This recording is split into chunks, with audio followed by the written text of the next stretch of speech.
우리 두 손을 들고 믿음으로 고백하십시다. 날마다 더하시는 주님을 찬양합니다. 오늘도 더하실 주님을 기대합니다. 주께서 더하시는 복된 삶을 살겠습니다. 옆에 분들, 주위의 앞뒤 분들 축복하십시다. 더하시는 축복의 주인공 되시기 바랍니다.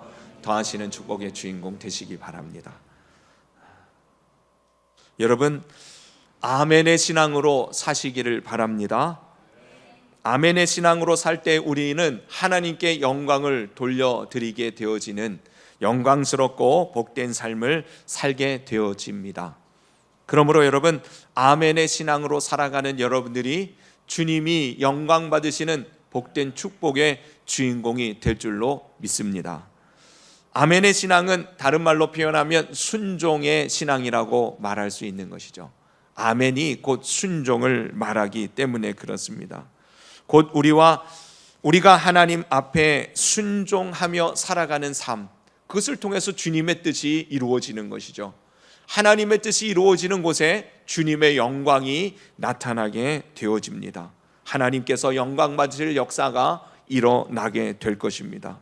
성도가 믿음으로 산다고 했을 때에 그것은 바로 아멘의 신앙으로 순종의 삶을 사는 것입니다. 그래서 여러분, 믿음으로 산다, 그게 곧 순종하며 산다는 것이에요. 그러니 너무너무 중요한 신앙, 곧 아멘의 신앙입니다. 근본적으로 봐서도 여러분, 순종과 불순종은 생명과 사망의 문제인 것이에요. 순종하면 생명인 것이고 불순종하면 사망에 이르는 것입니다.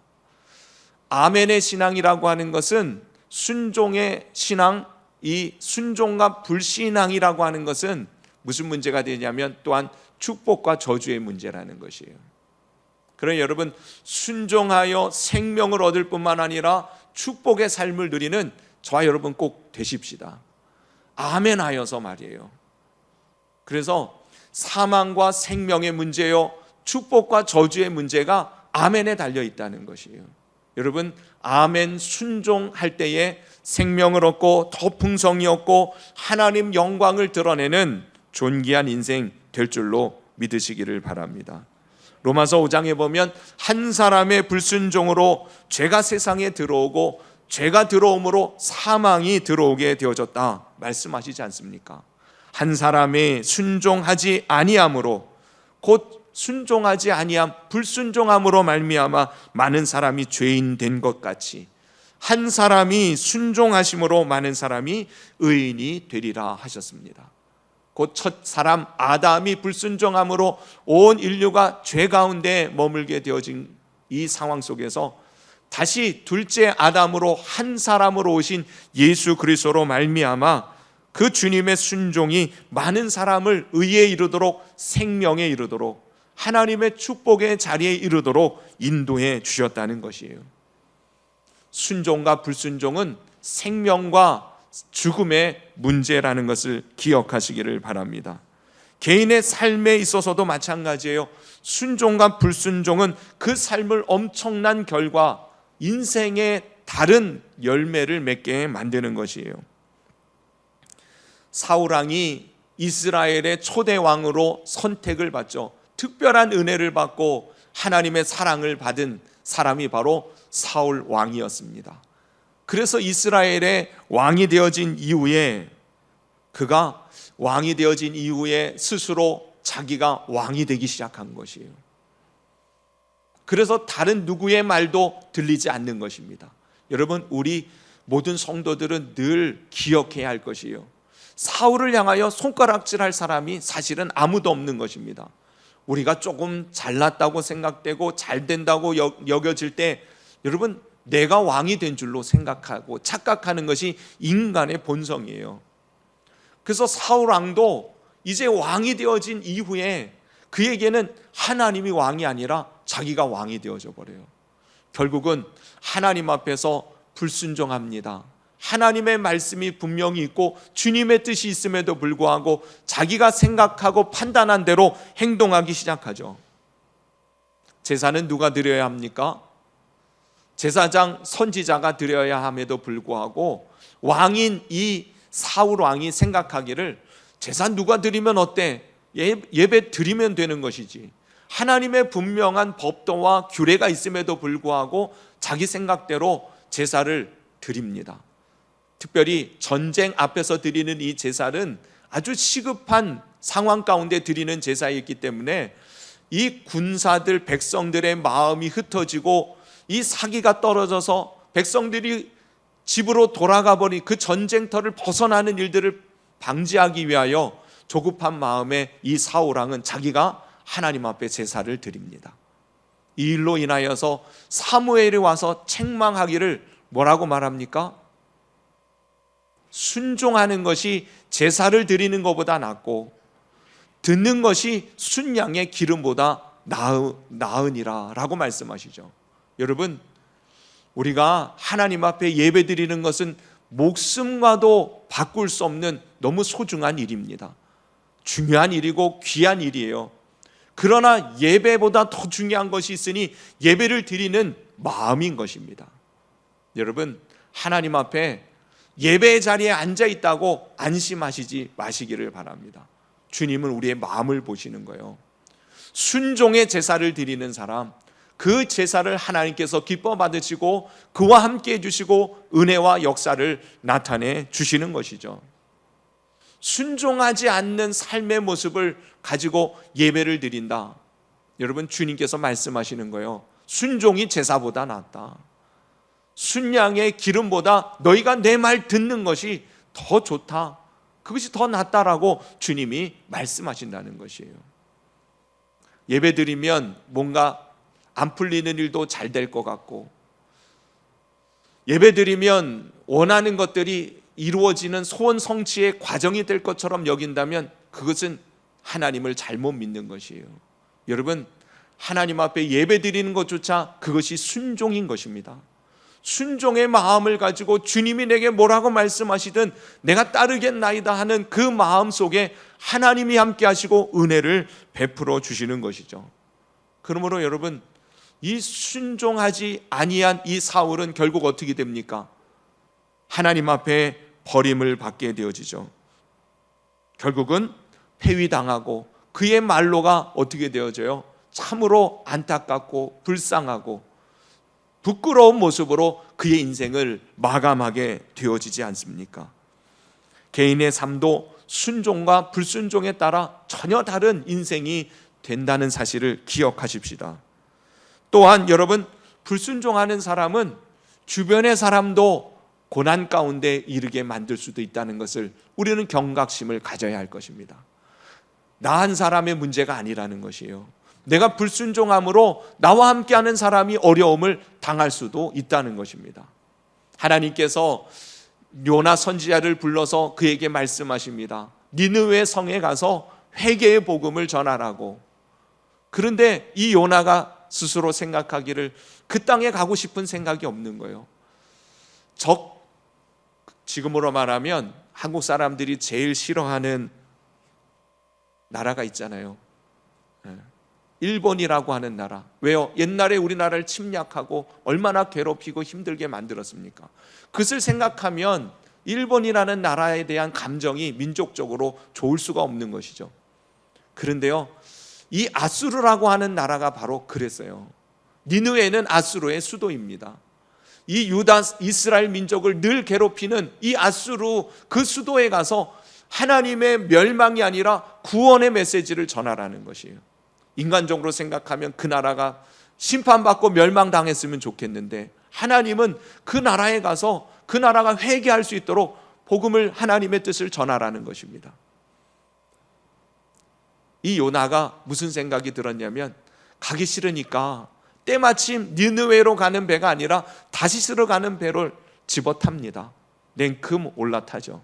그리고 다시스로 가는 동안에 무슨 일이 벌어져요? 그 배에 큰 풍랑이 일어서 모든 함께 타 있는 사람들이 고난을 당합니다. 결국은 제비를 뽑아 요나가 물 밖에 던짐을 당하고 큰 물고기 뱃속에 들어가게 되어지죠. 요나가 불순종하여 다른 곳으로 가는데 그가 탄 배에 함께 타고 있는 모든 사람들이 함께 고난을 당했다는 것이에요. 여러분, 나 한 사람의 문제가 아닙니다. 내가 불순종함으로 내 가족이, 내 주변 사람들이 어려움을 당할 수 있다는 것을 기억해야 할 것이에요. 그러나 여러분, 하나님 우리들에게 뭐라고 말씀하세요? 출애굽기 20장 6절에 보니 나를 사랑하고 내 계명을 지키는 자에게는 천대까지 은혜를 베푸느니라 그랬어요. 하나님 앞에 내가 믿음으로 온전히 주님의 뜻을 따라 살아가려고 하는 순간 하나님은 나를 통해서 내 후손들을 축복해 주시기를 원하시는 것이 주님의 마음인 것이에요. 그러니 여러분, 순종함으로 여러분들도 하나님의 은혜에 복된 삶의 자리에 이를 뿐만 아니라 여러분들을 통해서 여러분들의 자녀들이, 후손들이 은혜와 복을 받는 자리에 이르는 그런 축복의 통로로 쓰임받는 저와 여러분들이 될 수 있기를 간절히 바랍니다. 순종한다는 것이 얼마나 큰 축복입니까? 여러분, 하나님을 경험하고 주님의 임마누엘의 복된 역사를 이룰 수 있는 삶은 바로 순종의 삶 가운데 있는 줄로 믿습니다. 그래서요, 순종의 삶은 그 자체가 축복이라고 말할 수 있는데, 왜냐하면 임마누엘을 경험하기 때문에 그렇습니다. 하나님은 어떤 사람과 함께 하십니까?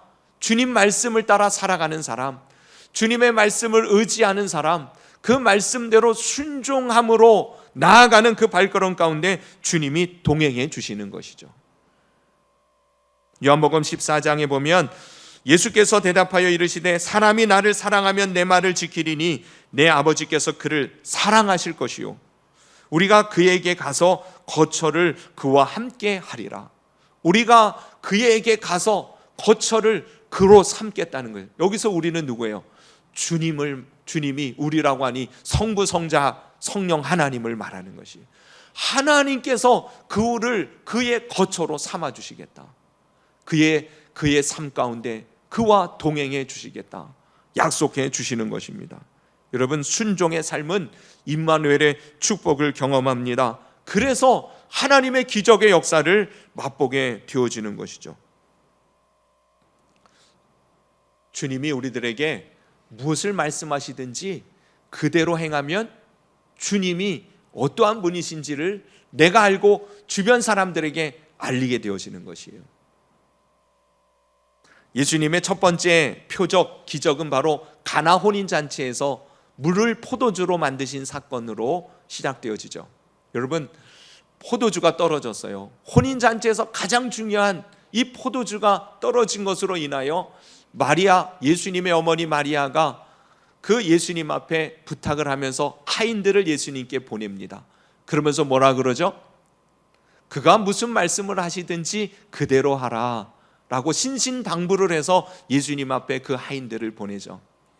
그 하인들이 예수님 앞에 갔을 때에 예수님께서 그들에게 참 기가 찬 말씀을 요구를 하십니다. 물을 떠다가 그 항아리에 부으라는 것이에요.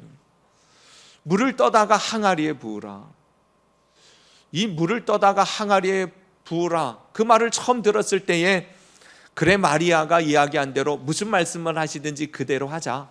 그래서 그 돌 항아리에 물을 가득히 채웁니다.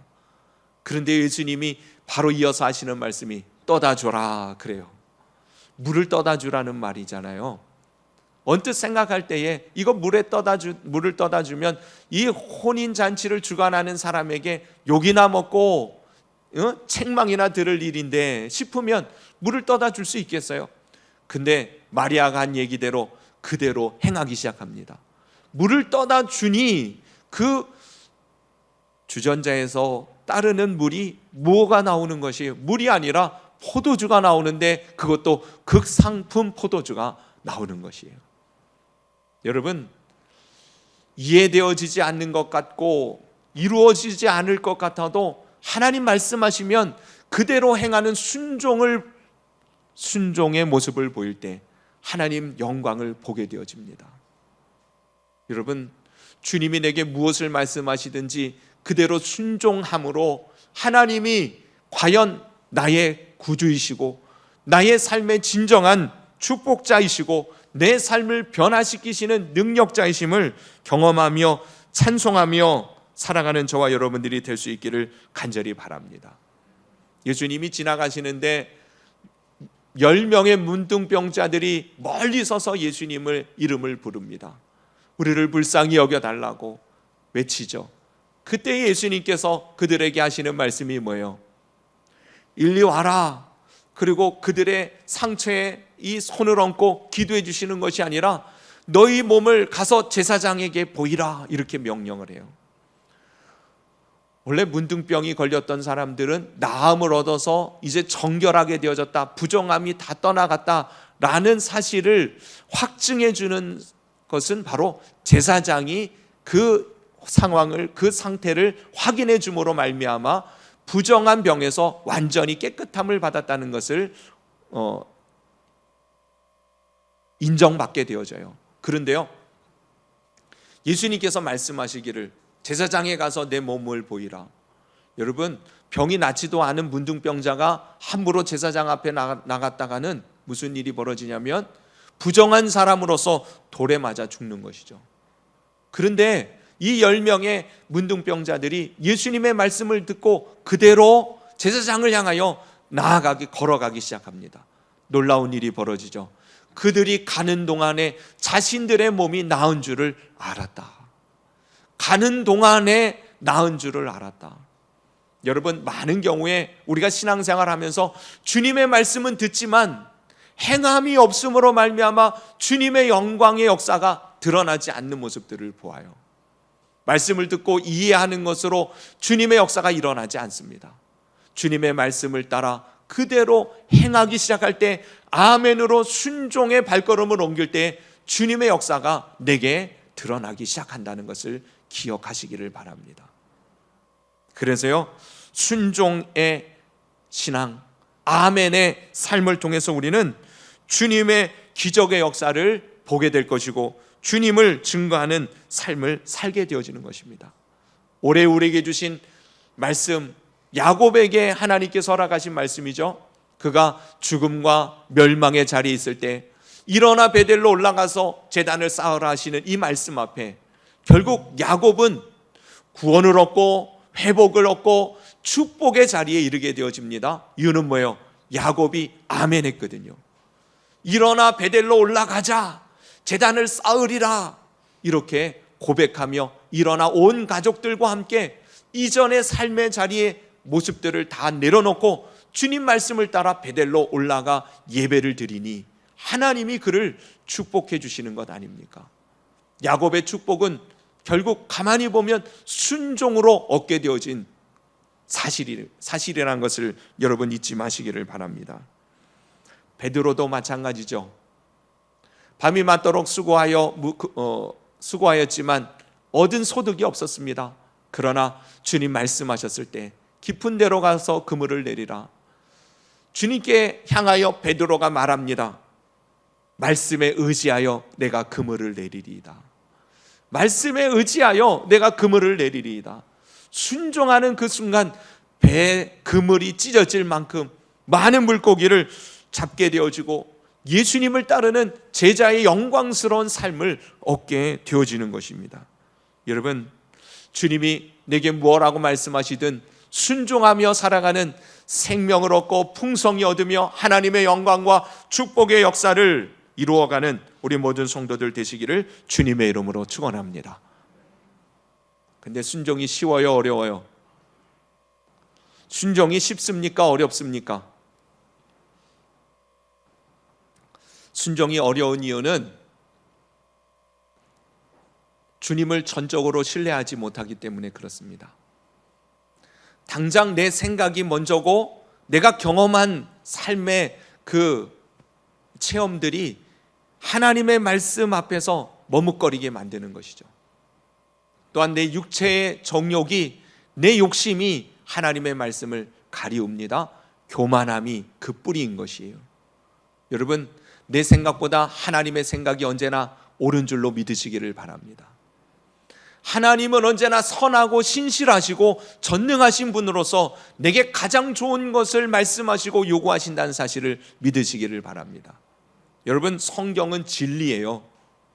만약에 성경이 진리가 아니었다면 그 수천 년을 내려오는 동안 이 성경은 이미 검증되어져서 폐기 처분되었을 것이에요. 이 성경은 지금까지도 수천 년이 지나오는 동안에도 이 말씀을 믿고 따르는 많은 사람들의 삶을 변화시켰고 하나님의 자녀의 축복을 누리게 한 것이 바로 이 말씀인 것이에요. 이 말씀을 정말 내가 믿고 따르면 하나님의 복된 역사를 이루는 것이에요. 이 말씀이 진리임을 믿으시기를 바랍니다. 하나님 우리들에게 말씀하심은 선을 이루기 위함이고 우리에게 가장 복된 삶을 주시기 위함임을 믿고 따르는 여러분들 되시기를 바랍니다. 또 한 가지는 주님이 여러분들을 얼마나 사랑하시는데 여러분 그 사랑을 기억하십시다. 주님이 우리를 사랑하심을 무엇을 통해서 보여주셨어요? 십자가를 통해서 확증해 주시지 않으셨습니까? 주님이 우리를 그렇게 사랑하심을 내가 깨닫는다면 나도 주님 사랑하게 되어지는 것이고, 여러분 주님을 사랑할 때에 우리는 주님의 명령을 따라 살아가는 것이 쉬워지는 것이에요.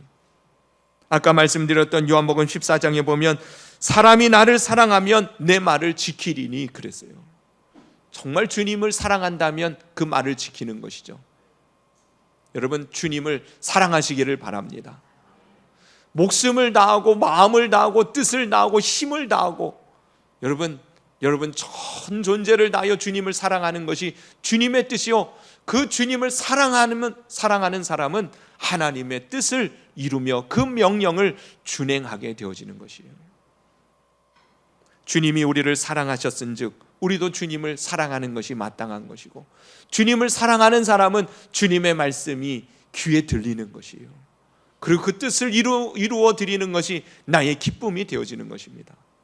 주님을 사랑하는 것만큼 우리는 그 말씀을 순종하게 되어질 수 있어요. 사랑하면요 7년이 수일같이 여겨지는 것입니다. 그게 무슨 말이에요? 이 야곱이 아내로 라헬 눈에 꼭 들고 마음에 정말 원하는 그 여인을 아내로 얻기 위하여서 그 삼촌 라반의 집에서 머슴으로 종살이를 할 때에, 종노릇을 할 때에 7년을 수일같이 여겼다 그래요. 7년을 단 며칠처럼 여길 수 있었던 이유는 뭐예요? 라헬을 흠모했기 때문에 그래요. 정말 저를 사랑하면 그 고된 종살이를 며칠 안 사는 것처럼 그렇게 쉽게 감당할 수 있는 것입니다. 우리를 사랑하시는 주님이 십자가를 지시는 것도 바로 그것이에요. 우리를 사랑하기 때문에 십자가조차 즐거이 지시는 주님의 그 마음을 여러분 본받게 되기를 바랍니다. 아마 여러분들은 다 연애도 다 해보셨을 거고, 사랑하면요 잠도 안 자도 피곤치도 않잖아요. 안 그래요? 제가 아내와 결혼을 앞두고 기도하자 그러면서 새벽 예배를 드리자고 응답이 있을 때까지 한 6개월, 7개월을 새벽 예배를 그렇게 서로 약속을 하고 새벽 예배를 드리는데, 여러분 20대에 새벽잠이 얼마나 많습니까? 사실 젊은 날에 새벽 예배 드리는 것이 정말 쉬운 일이 아니에요. 밤늦게 기도 드리고 밤늦게 기도해야 하는 건 얼마든지 합니다. 12시, 1시까지도 젊은 친구들은 그거 잘해요. 근데 새벽을 지키는 게 참 힘든 일이거든요. 제가 전도사 시절인데 부끄럽게도 새벽 예배 일주일에 2번, 3번밖에는 못 나갈 때였어요. 근데 아내와 기도를, 사랑하는 여인을 맞이하기 위하여서 하나님 앞에 기도한다고 하니까 눈이 번쩍 떠져요. 여러분 사랑하면 힘든 줄 모르고 하는 것이에요. 여러분 주님이 우리를 사랑하심을 알고 나도 주님 사랑함으로 주의 계명을 즐거이 지키고 순종하는 은혜를 입게 되기를 주님의 이름으로 축원합니다. 마지막으로는요, 여러분 우리의 육신으로는 주님의 뜻을 이룰 수 없습니다. 육의 사람, 다시 말하면 여러분 세상에는 두 종류가 있어요. 육체의 사람이 있고 영의 사람이 있습니다. 예수님 믿는 사람은 영의 사람들이에요. 그 영이 그 속에 살아난 사람들이에요. 근데 이 영의 사람도 두 종류가 있어요. 육신에 속한 사람이 있고 성령에 속한 사람이 있어요. 여러분, 예수님을 믿어도 아직도 어린아이 같은 사람이 있고 믿음의 장성한 분량의 성숙한 그리스도인이 있습니다. 예수님을 믿고 영의 사람이 되었음에도 불구하고 여전히 육에 속한 사람이 있을 수 있다는 것이에요. 열매를 맺지 못합니다. 단단한 식물을 먹지 못해요. 그래서 하나님의 말씀은 듣지만 여전히 육신을 따라 살아가니 세상의 염려와 재리의 이 물질의 유혹 앞에서 끊임없이 막히는 거예요. 열매를 맺지 못합니다. 육신의 정욕이 오히려 성령님의 말씀을 잊어버리게 만드는 것입니다. 그래서 영의 사람임에도 불구하고 육신에 속한 사람으로 살아가게 되어집니다. 여러분, 성령 충만함을 받아야 할 이유가 여기에 있는 것입니다. 오늘 주님은 우리들에게 성령으로 충만하게 임하여 주실 줄로 믿으시기를 바랍니다. 은혜 베풀어 주신다는 게 뭐예요? 하나님은 우리 안에 주님의 성령으로 임하시고 진리의 말씀을 깨닫게 하시고 그 말씀을 즐거이 순종하며 살아갈 수 있도록 우리를 변화시키시고 강건적으로 붙들어 주시는 그런 역사가 바로 우리에게 주시는 하나님의 놀라운 은혜인 줄로 믿습니다. 오늘 예배를 통해서 성령의 충만함을 받는다면 주님께서 말씀하시죠. 에스겔 선지자를 통하여서 말씀하십니다. 이스라엘 백성들의 회복을 선언하시면서 또 내가 새 영을 너희 속에 두고 새 마음을 너희에게 주리니 너희 육신에서 굳은 마음을 제거하고 부드러운 마음을 줄 것이다. 특별히 또 내 영을 너희 속에 두어 너희로 내 율례를 행하게 하리니 너희가 내 율례를 지켜 행하게 된다. 무슨 말이에요?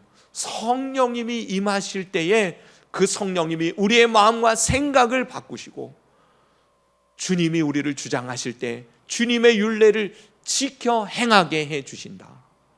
여러분, 성령님의 그 충만한 은혜를 이 시간 더 잊게 되기를 주님의 이름으로 축원합니다. 그럴 때 우리가요, 주님의 말씀을 즐거이 행하게 되어지는 것이에요. 육체를 따라 살아가던 베드로는 예수님이 십자가에서 돌아가신다는 이야기를 했을 때에 육신의 이 정을 가지고 이야기합니다. 결코 그럴 일이 주님께 있어서는 안 됩니다. 주님 죽으신다면 제가 목숨을 바쳐서라도 주님 따르겠습니다. 그게 베드로의 그 마음이었어요. 그게 정말 그의 생각이었단 말이죠.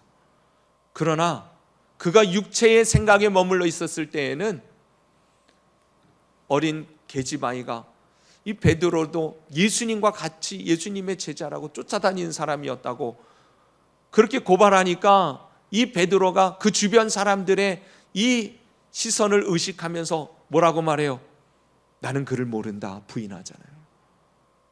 너가 잘못 봤다, 사람 잘못 봤다. 나는 그분과 상관없는 자다 라고 예수님을 그만 3번이나 부인합니다. 아직 성령이 임하시기 전에 베드로의 연약한 모습이었어요. 그러나 오순절 성령 강림 사건의 이후에 베드로는 어떻게 됩니까? 그는 목숨을 내걸고 예수님을 증거하는 대사도로서의 사명을 감당하죠. 결국은 그는 죽음조차도 마다하지 아니하고 주님을 증거합니다. 마지막 베드로는 십자가에 거꾸로 달려 죽기까지 하죠. 순교의 길을 마다하지 아니하고 찬송하며 걸어갈 수 있는 이유는 그가 대단한 믿음의 사람이어서가 아니라 그 속에 성령으로 충만해지니 그 마음과 생각이 변화되어진 것이에요. 여러분, 성령 충만한 은혜를 덧입어 주님의 말씀 앞에 즐거이 순종하며 주님의 영광을 나타내고 주님의 뜻을 온전히 이루어가는 복 있는 성도들 되시기를 바랍니다. 아멘의 신앙, 순종의 삶, 그래서 하나님의 영광과 축복을 드러내는 복된 성도들 다 되시기를 주님의 이름으로 축원합니다. 기도드리겠습니다. 오늘 주신 말씀을 붙들고 주님 앞에 이 시간 기도하시기를 바랍니다.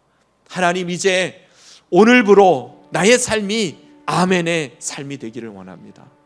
주님, 무슨 말씀을 하시든 내가 철저히 주님을 신뢰하고 주님의 말씀이라면 무엇이든지 따르겠습니다. 하나님, 도와주십시오. 교만하고 어리석고 미련한 내 육신의 생각들을 이 시간 십자가에 못 박기를 원하고 오직 성령으로 충만케 되기를 원하며, 성령님 우리의 마음을 기경하여 우리의 강팍한 심령 굳은 마음을 제거하여 주시고 하나님의 말씀을 즐거이 들을 뿐만 아니라 기쁘게 순종할 수 있는 은사를, 성령의 은혜를 부어 주시옵소서. 우리 그렇게 주님 앞에 이 시간 기도하시기를 바랍니다. 기도드리겠습니다.